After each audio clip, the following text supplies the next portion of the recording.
सबसे प्यारी है, माँ तू जग में न्यारी है। माँ तू सबसे प्यारी है, माँ तू जग में न्यारी है।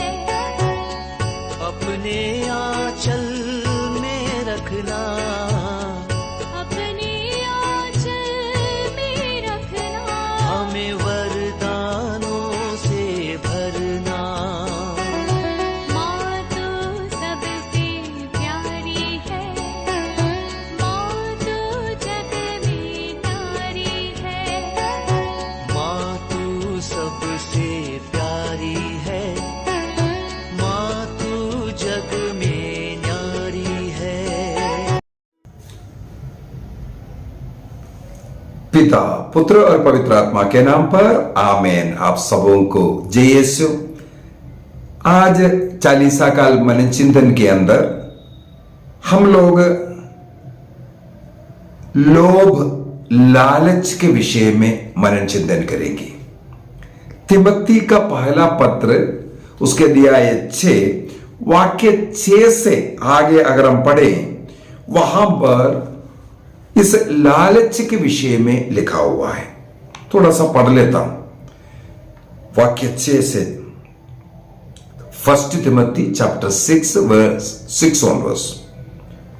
भक्ति से अवश्य बड़ा लाभ होता है, किंतु केवल उसी को जो अपने धन संपत्ति से संतुष्ट रहता है। ईश्वर भक्त बनना, प्रार्थना वाला बनना, इससे बहुत लाभ है। निरंतर प्रार्थना करते रहना, प्रभु के मंदिर में जाना, रोज मिस्सा बलिदान में जाना, ऐसा प्रार्थना भक्ति का जीवन जीने से बाइबल कहते हैं आपको बहुत लाभ मिलता है। लेकिन उन्हीं को केवल जो अपना धन संपत्ति में खुश रहता है, जो संतुष्ट रहता है। अन्यथा आपका प्रार्थना के साथ साथ आपकी इच्छा धन की ओर बढ़ना शुरू करता है। जो अपने धन से संतुष्ट नहीं, अपने हालात में संतुष्ट नहीं है, वो धन के लालच में जाता है करके। थोड़ा सा आगे पढ़ते हैं। हम ना तो इस संसार में कुछ अपने साथ ले आए और ना यहां से कुछ साथ ले जा सकते हैं। यदि हमारे पास भोजन वस्त्र है तो हमें से संतुष्ट रहना चाहिए। यदि आपको खाने के लिए भोजन है, पहनने के लिए वस्त्र है और रहने के लिए जगह है, वो मेरे हाल में बहुत ज्यादा है। और यहां पर वही लिखा हुआ है, वाक्य 9 में लिखा है, जो लोग धन बटोरना चाहते हैं वे प्रलोभन और फंदे में पड़ जाते हैं और ऐसी मूर्खतापूर्ण तथा हानिकार वासनाओं का शिकार बन जाते हैं जो मनुष्यों का पतन और विनाश के गर्त में ढकेल दी जाती है। एक और वचन पढ़ लेते हैं वाक्य 10 में। क्यों पतन उनके जीवन में होता है, उनमें अन्य पाप क्यों आता है, उसके पीछे का कारण वाक्य 10 में लिखा है, क्योंकि ये धन का लालच सभी बुराइयों का जड़ है। हमें मालूम है धन के कारण कितने बच्चे अपने मम्मी पापा को मारते पीटते। धन के कारण भाई भाई से बात नहीं करते।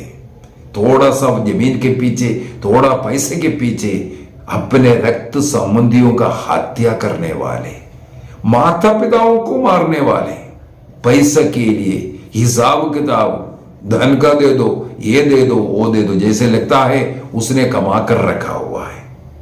माता पिता ने जो मेहनत कर करके जो कमाया उसको भाग लेने के लिए झगड़ने वाले, धन का लालच, स्वयं मेहनत कर करके कमाएंगे नहीं, माता पिता का, पुरखों का संपत्ति से जीवन जीना है।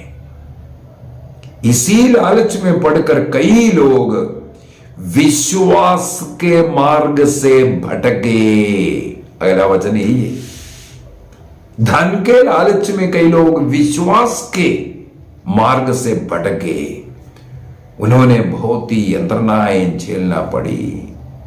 कई लोग कैथोलिक कलीसिया छोड़ा केवल एक ही कारण, कलीसिया में, कैथोलिक कलीसिया में रह करके कमा नहीं पा रहा है।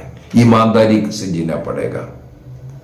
यदि यहां से हट करके सुसमाचार का घोषणा करो, गाना गाओ, कुछ भी करने के लिए जाओ, ज्यादा कमाइए, मांगते जाओ। कोई बाइबल एक बार पकड़ लिया, कहीं थोड़ा सा शुरू किया, इसके बाद तुरंत हमारे लिए इसके लिए दे दो, उसके लिए दे दो, दे दो, दे दो, दे दो, दे दो, मांगने वाला। प्रभु के नाम पर मैं प्रभु का सेवक है, ये दे दो, उसके लिए दे दो, इसके लिए दे दो, बच्चों को पढ़ाने दे दो, घर बनाने के लिए दे दो, फलाने के लिए दे दो, और अन्य लोगों के लिए बोलेगा तुम लोग प्रार्थना करो, तुम्हें सब ईश्वर देगा। और स्वयं सुसमाचार सुनाने वाले हर चीज के लिए मांगते रहता है। पैसे का लालच में सुसमाचार का प्रचार करने वाले मिलेगा। ऐसे लोग कई इस प्रकार विश्वास से भटक गया। कैथोलिक कलीसिया को छोड़ने का पीछे अनेकों का यही एक कारण, यही एकमात्र कारण। बोलेगा कुछ और, कलीसिया का ये है वो है सब, लेकिन एक कारण यही था, पैसा पैसा पैसा। अनेकों लोगों का स्वभाव प्रभु के नाम पर उधार लेते हैं, प्रभु भक्तों से उधार लेते हैं, इसके बाद लौटा करके नहीं देना। कितने अच्छे अच्छे मित्रता के बांधी पैसा मांगते हैं, लेने के बाद फर्क कहीं दिखता भी नहीं। अब भी इस जो सैलरी मिलेगा अब भी देता हूं बोल करके ले लेगा। उनके जीवन में हजारों कई वर्ष निकल जाता है, लेकिन फिर सैलरी नहीं मिलता है, लौटाता नहीं है। पैसे का, धन का लालच। ये धन एक प्रकार बोले जीवन के लिए जरूरत है, लेकिन ये शैतान से कुछ कम नहीं है। अनेकों लोग जो पतन का, उनका पाप का, उनका नरक जाने का कारण यही पैसा है। बाइबल में इसलिए अनेकों जगहों पर ये हम लोगों को पढ़ने के लिए मिलता है, गलत तो पैसा इकट्ठा मत करो। हम लोग प्रवक्ता ग्रंथ सिराक चैप्टर 21 वर्स 9 को सबसे पहले पढ़ूंगा। सिराक चैप्टर 21, प्रवक्ता ग्रंथ 21 वाक्य 9। जो पराये धन से अपना घर बनाता है, मांग मांग करके, अपना नहीं, अपना मेहनत का पैसा नहीं, दूसरों को लूट करके, दूसरों से लेकर के जो अपना घर बनाता है, वह मानो अपने मकबरे के लिए पत्थर बटोरता है। पैसे के लालच वालों थोड़ा ध्यान से सुनना। आप किस लिए पैसा इकट्ठा कर रहे हैं? मकान बनाने के लिए, बच्चों को पढ़ाने के लिए, या अन्य किसी के लिए धन कमा रहे हैं? वो आप पत्थर इकट्ठा कर रहा है आपके मकबरे का निर्माण के लिए। जो आप बना रहा है वो आपका मकबरे का समान है। यदि हम लोग सूक्ति ग्रंथ उसके अध्याय 15 वाक्य 27 को पढ़ेंगे, प्रोवर्ब्स चैप्टर 15 वर्स 27, वहां पर लिखा हुआ है, पाप की कमाई एकत्र करने वाला अपना घर संकट में डालता है। चाहे आप किसी भी गलत तरीके से पैसा कमा ले, कोई अपना पैसा दे करके उसका इंटरेस्ट बहुत ज्यादा लेता है। कोई 100 रुपया मांगेगा तो 90 रुपया देकर के 100 रुपया वापस लेता है।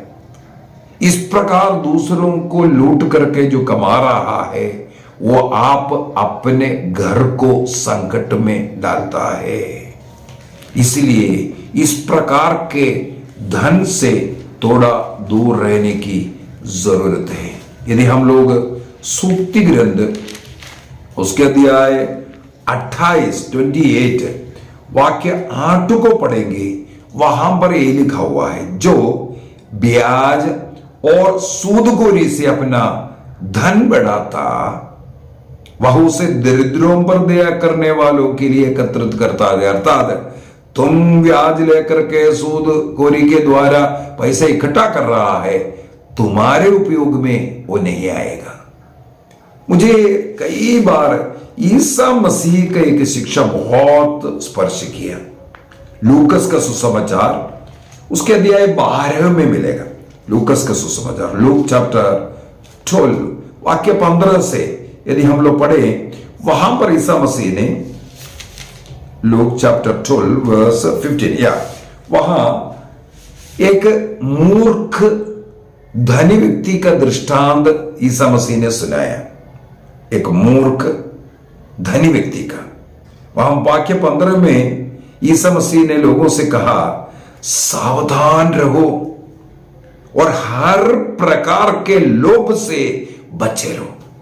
ईसा मसीह सिखाते हैं, आप सावधान रहना, हर प्रकार के लालच से, लोभ से तुम बचे रहना, क्योंकि किसी के पास कितने ही संपत्ति क्यों ना हो, उस संपत्ति से उसका जीवन की रक्षा नहीं कर सकता।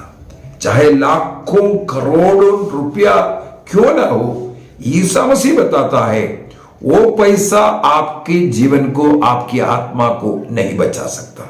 इसलिए उन्होंने एक दृष्टांत सुनाया। एक धनी मनुष्य, उसको बहुत ज्यादा फसल हुआ, इसलिए वो देख करके खुश होकर के बोला, हमारे जो फसल रखने के लिए जगह भंडार है, अभी जो पुराना भंडार छोटा है उसको और बड़ा बनाऊंगा, इसके बाद अनेकों वर्षों के लिए मेरे पास अभी अनाज आया। इसलिए वो अपने आत्मा से बोलते हैं, तुम खाओ पियो मौज मनाओ, खाओ पियो मौज मनाओ।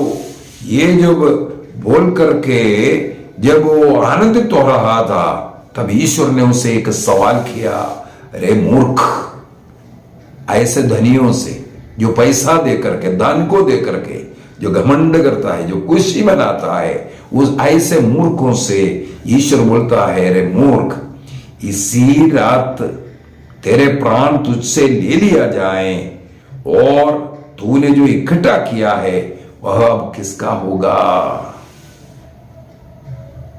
ये जो कोरोना का बीमारी आने के बाद हम लोग और ज्यादा सुधरना चाहिए। चलते चलते लोग मर करके गिर रहा है, किसी से बातें करके बैठा हुआ है, वहां लुढ़कता हुआ देख रहा है।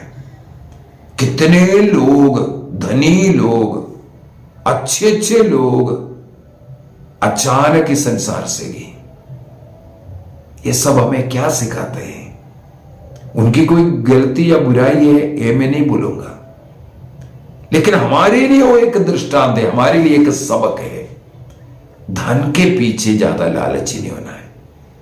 ईमानदारी वो पवित्र आत्मा देने वाला एक वरदान है। यदि हम क्रिस्तियों में वो पवित्र आत्मा है, हमें हर चीज में ईमानदार बने रहने की जरूरत है। ईमानदारी से धन इकट्ठा करने में कोई पाप नहीं है और उस धन का सदुपयोग करने में भी कोई गलती नहीं है। पैसे का पैसा है बोल करके उसका दुरुपयोग करना, आवश्यक से अधिक उपयोग करना, खर्चीला बनना, ये पाप भी है। इसलिए धन का सदुपयोग कर सकता है। धन प्रभु ने दिया, किसी को धनवान प्रभु ही बनाता है, तो वो धनवान का वो धन अच्छी चीजों के लिए, जरूरतमंदों के लिए, अपने लिए भी वो इस्तेमाल कर सकता है। यहां प्रभु उस धनी व्यक्ति को मूर्ख बोलता है। यदि हम लोग मत्ती का सुसमाचार में पढ़ेंगे, मत्ती का सुसमाचार उसके अध्याय 6 वाक्य 24 के अंदर प्रभु यीशु मसीह कहते हैं, 2 स्वामियों का सेवा तुम एक साथ नहीं कर सकता। वो 2 स्वामी प्रभु ने धन को और ईश्वर को बोला। यदि तुम ईश्वर की सेवा करना चाहते हैं तो आपको धन से थोड़ा दूरी रहना करना पड़ेगा।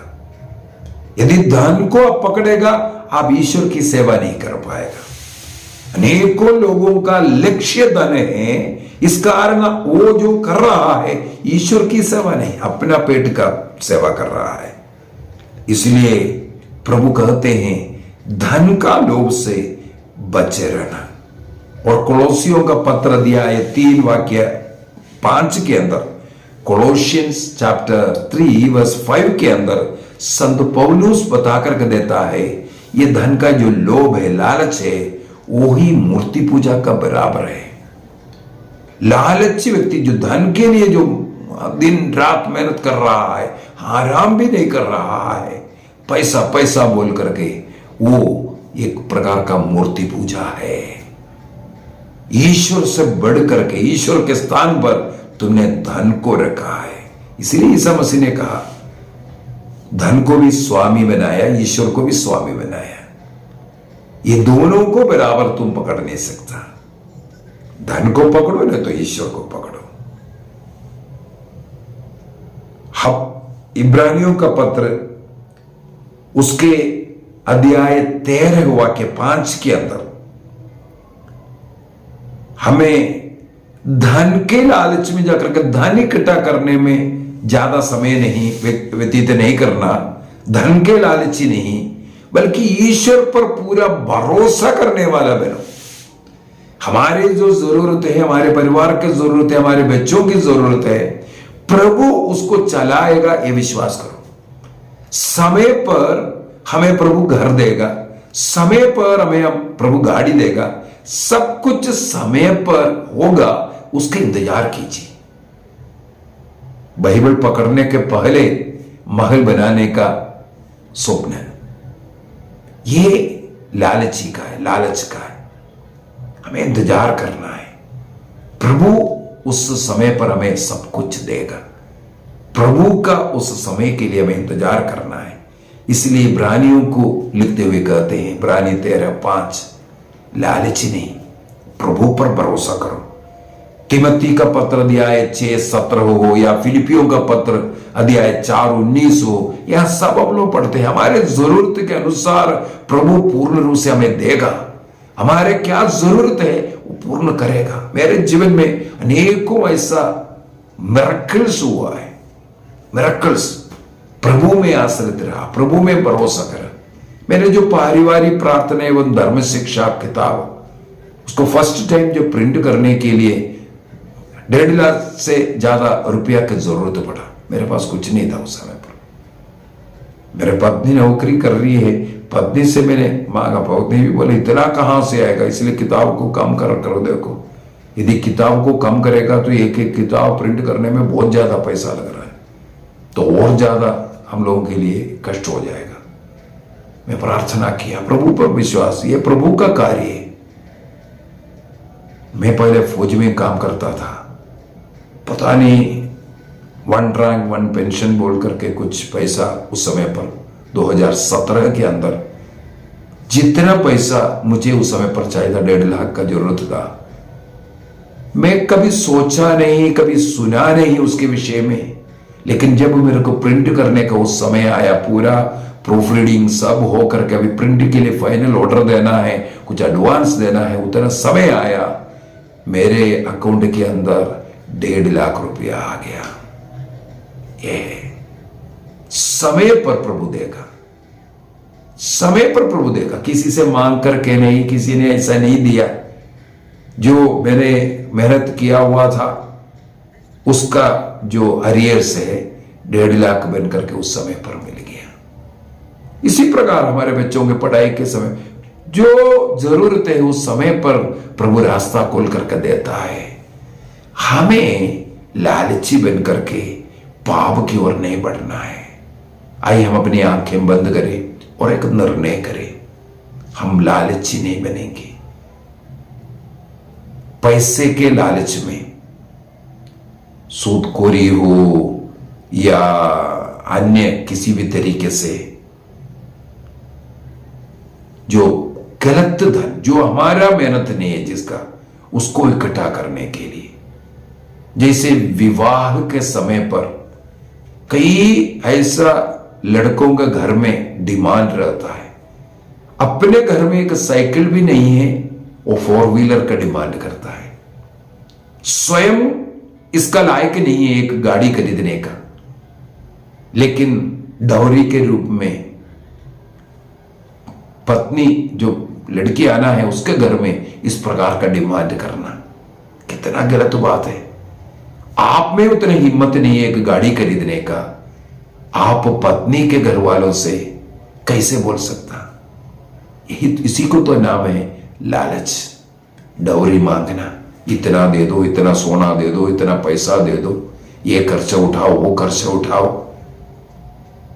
इस प्रकार का ये लालच से हमें दूर रहना है।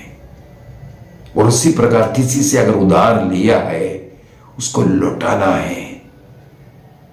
किसी ने आप पे ऊपर विश्वास करके जो दिया, यदि उसको नहीं लौटाएगा आपके जीवन में आपत्ति आएगा।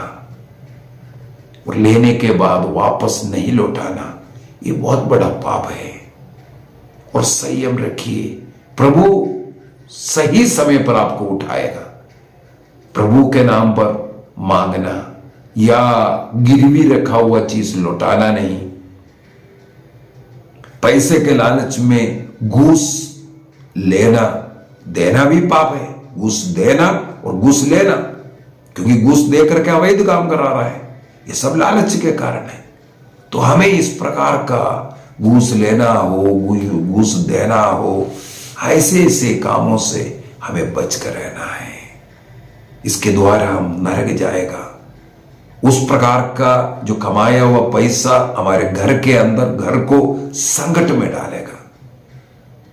लूकस के सुसमाचार अध्याय 19 में हम लोग पढ़ते हैं, जब सखेउस ने ऐसा कमाया हुआ संपत्ति को गरीबों में बांटने का निर्णय किया और उसने जितना भी किसी के साथ ऐसा बेईमानी किया उसका 4 गुना लौटाने का घोषणा किया, तब यीशु ने कहा आज इस घर में मुक्ति का आगमन हुआ। लूकस का सुसमाचार उसके अध्याय 19 वाक्य 9 में यीशु मसीह ने कहा हमें भी मुक्ति की जरूरत है। जिसका भी गलत पैसा इकट्ठा किया है इस 40 काल में निर्णय करो, उसको हम अपने से निकालेंगे, लौटाएंगे और ऐसा धन आइंदा जीवन में नहीं लेने का। और जो लिया है उसको यदि उस व्यक्ति को दे सकता है तो व्यक्ति को दीजिए, या गरीबों को दीजिए, या चर्च में दीजिए। आप अपने घर से गलत पैसा जो लिया है, गलत कमाया है, उसको निकाल दीजिए। आइए हम अपनी आंखें बंद करें, प्रभु से क्षमा याचना करें। हमारे अंदर जो भी धन के प्रति लालच है, लालच के कारण दूसरों से मांग करके इकट्ठा होना, उसके द्वारा कुछ कमाने का उद्देश्य, मेहनत कर हम कमाएंगे। हमने जो काम किया केवल उसका पैसा, मेहनत का जो भोजन है वो अच्छा है, लेकिन जो मेहनत नहीं किया वो भोजन आपके लिए विष है। निर्णय कीजिए इस प्रकार का बुराई से दूर रहने का। पिता, पुत्र और पवित्र आत्मा के नाम पर आमेन। आप सबों को जय यीशु।